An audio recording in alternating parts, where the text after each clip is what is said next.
This video is sponsored by Noah, an app I use to listen to articles from the world's leading financial publications. Visit the link to the News Over Audio website in the description below to get unlimited access for a week, plus 37% off the annual membership fee. Inflation, as defined by the Oxford Dictionary, is a general increase in prices and fall in the purchasing value of money. It probably doesn't sound all that complicated, right? We were able to fit the definition into a single sentence. But inflation is not a simple subject, and it remains a pretty contentious topic in the world of economics. Even the definition I just read is sure to set off a few people in the comments section. Now, sure, most of us have a basic understanding of what inflation is, and indeed why it's bad for our savings accounts, but how it's measured and what it means for the economy remain widely debated subjects. On the one side of things, inflation has been a key driver behind the collapse of many nations over history. Germany famously had to abandon its mark after the First World War to save its economy. And there's of course Zimbabwe, where the country issued a $1 trillion bill just to keep its currency portable. And yet, most modern economies actually target a positive inflation rate, believing it to support economic activity. So how exactly does inflation work? And why can't people seem to agree on what to do about it? We'll dive into this and more on today's Plain Bagel. If you've binge-watched personal finance videos on YouTube, which I'm sure is most people's favorite pastime, you've surely heard at one point or another about the scourge that is inflation and its impact on our savings. Every year, prices tend to rise, which means the money you have sitting around is worth less and less. While most developed economies target inflation rates around 2%, this even still can add up. It takes just 35 years at this rate for prices to double. It's easy to see why inflation is such an important subject for investors, given that it stands as a sort of hurdle rate we need to surpass in order to actually grow our wealth in real terms. And the phenomenon has drawn a lot of disdain over the years. So it might be perplexing that the government would ever want inflation. And indeed, the fact that governments continue to target a positive rate has caused much frustration of the markets. It's one of the reasons we've seen many people rally behind digital assets like Bitcoin, where they have limited supply hardwired into their code. But there's arguably a justification for these actions.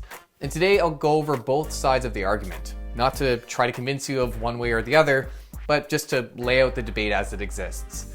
Before we get into that though, let's start from the beginning. If you remember your supply and demand curves from your first year economics course, if you ever took one, you'll know that shifts in these curves cause a change to the price and quantity of goods sold in an economy. Increases in prices occur when either demand rises or supply falls. In other words, there are two broad causes of inflation: cost push and demand pull. Cost push deals on the supply side of things, and it commonly occurs because of a shortage of some key input, either because of a supply chain disruption or inventory mismanagement. This can cause producers of that good to increase the price for that thing, which will force companies that use that product to do the same, eventually passing on the cost increase to consumers. A great example of something that can cause this sort of inflation is rising oil prices. Despite our transition away from fossil fuels, oil remains a pretty key part of the economy, given its role as a fuel for transporting goods and as a raw material for things like plastics. And when there's a supply chain disruption, say an attack on an oil pipeline, it can cause prices of many goods, not just gasoline, to rise. Another input shortage that can cause cost push inflation is labor. A number of factors can cause a labor shortage, from a mismatch of skills to an aging population, but regardless of the cause, companies may increase wages to attract talent. Now, while most of us would probably enjoy a pay raise, at a large scale, it too can cause inflation, since companies will likely pass the cost of their more expensive employees, again, onto consumers, something that over time can negate the initial real impact that wage increase has on that employee's wealth. Now, demand pull inflation comes from the demand side of things, obviously. Here, consumers are buying goods at a rate at which suppliers can't keep up, causing them to charge higher prices for their products. This is usually what economists are referring to when they say an economy is overheating. And while it can occur because the general population is experiencing prosperity, it is heavily influenced by both government and central bank actions. Fiscal stimulus, such as tax cuts and taking on debt to expand social benefits, act as a tonic to demand as households find themselves with extra cash. There's also, of course, the impact of monetary policy. Central banks can influence the economy by expanding money supply and credit, things they often achieve by lowering interest rates and through quantitative easing, where the central bank creates money and uses it to purchase bonds to support debt markets. These actions can boost demand short term. Cheaper debt means more people will likely take out loans to buy goods, and businesses flush with cash should, in theory, pursue business-generating activities. Longer term, however, the higher demand can again pull inflation higher. In Canada, for example, real estate prices have skyrocketed, thanks in part to a prolonged period of low interest rates, which made mortgages very cheap for consumers. Printing money to buy assets is also often singled out as one of the key factors of inflation, as it directly lowers the value of a currency, which inherently will cause prices to rise.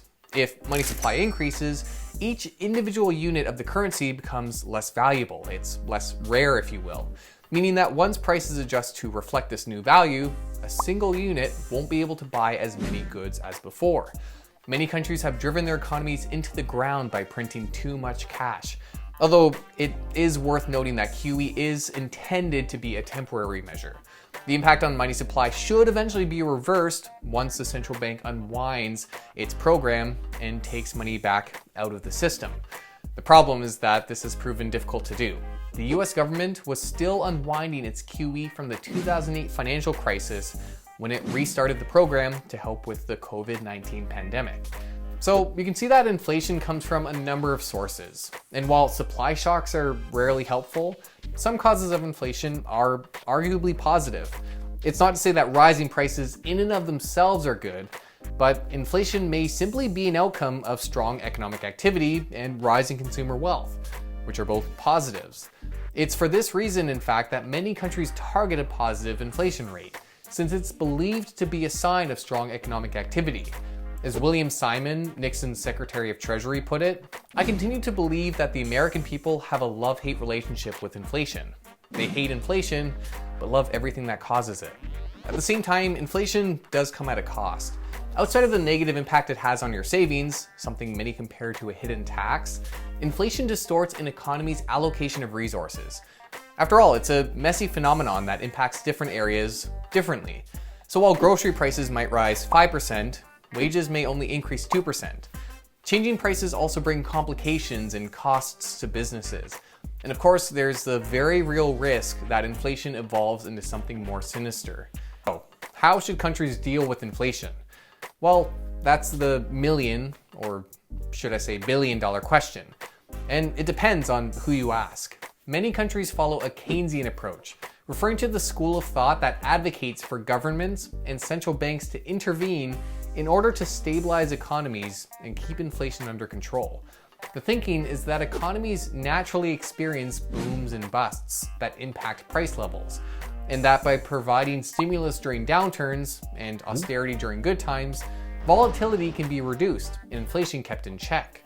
But not everyone agrees with this approach.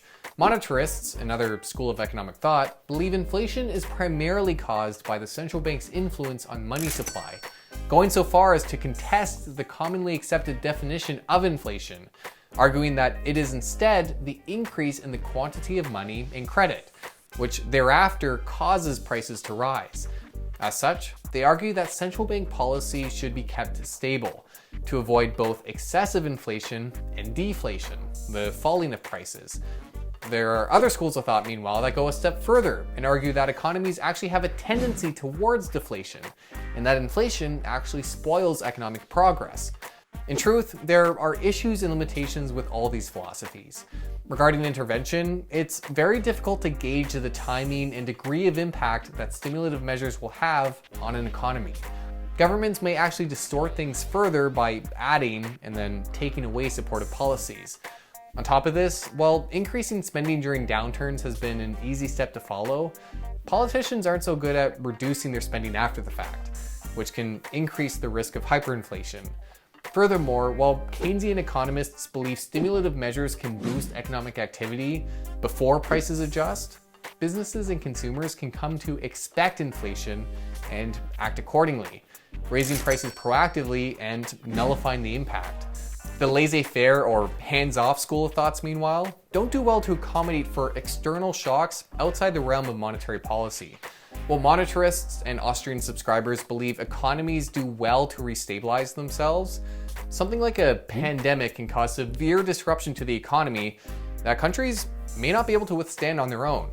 Importantly, there's also the fact that money supply doesn't have a direct correlation to price increases, despite what some may suggest. In Japan, for example, we saw a money supply rise through the 2000s, and yet prices fell during this period. This was because the rate at which money changed hands, known as the velocity of money, declined over the period, partially thanks to a declining population. So while some argue that money supply is the only thing that caused prices to rise, that's obviously not the case. But the disagreements don't stop there. Many also contest how inflation is measured. The types of assets included in the measuring of inflation are widely debated. Should inflation include durable goods such as real estate? What about volatile items like energy? This is in addition to criticisms of the commonly used inflation metrics, such as the Consumer Price Index, which tracks the price change of a fixed basket of goods over time. While this approach does provide a gauge of the price level, it doesn't track changes to consumer behavior or even the goods included in the basket. Maybe people buy less peanut butter if it becomes more expensive. Or perhaps peanut butter these days is 20% nuttier than it was just a few years ago. These are things that wouldn't be caught in the standard measure of inflation. With people not agreeing on what inflation is, what it does, how to deal with it, or heck, how to track it, you can see why it makes for a pretty complex area of economics. And when you add in the fact that some people don't even trust the government and central bank authorities to publish accurate figures, given that they stand to benefit from keeping expected inflation low, it's easy to understand why discussion of the topic gets heated pretty quickly. And the tricky thing is that we may never come to consensus on the matter. As an economist friend of mine once explained, economics is a social science. So few debates ever fully close in the arena. Some time periods support some theories, while others contradict them. Some countries, especially the US, face different circumstances around inflation given the global dominance of their currency compared to smaller countries. It all makes for a pretty difficult code to decipher.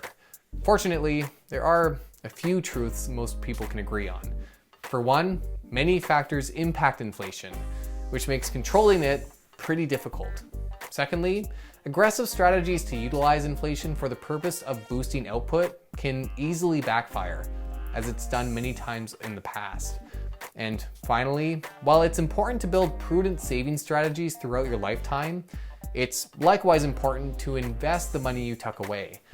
While a mattress might seem like a smart spot to put your earnings, the inflation bug nibbles away at your money no matter where you hide it. So hopefully you have a better understanding of the topic. Or perhaps I've just added confusion to a subject you thought you understood. Either way, it's something to be taken seriously, both by top government officials and the everyday Joes looking to save for retirement. As today's video hopefully demonstrated, there's always more than one perspective when it comes to finance or economics. And if you want to develop a fully informed opinion on something, it's helpful to hear both sides of the story. It's one of the reasons I enjoy Noah, today's sponsor. They're an app that professionally narrates articles from the likes of Bloomberg, The Economist, and Harvard Business Review, providing you well-rounded insights on topics ranging from finance to sports. But what's really unique about Noah is that they use a team of experts to curate playlists known as series, giving you multiple perspectives on the topic in question. For example, if you found today's video interesting, you might enjoy How to Get Ready for Inflation, a series that discusses the current bout of inflation we're seeing and what it might mean for investors. As someone who reads all day for work, I really enjoy using Noah to keep the learning going while giving my eyes a break. And if you're interested in checking them out, the first 100 people to visit newsoveraudio.com/bagel or use coupon code PLAINBAGEL will get 1 week of the premium tier service for free, plus 37% off the annual subscription fee. If you're someone who likes staying informed on the markets, I think you'll really enjoy the service.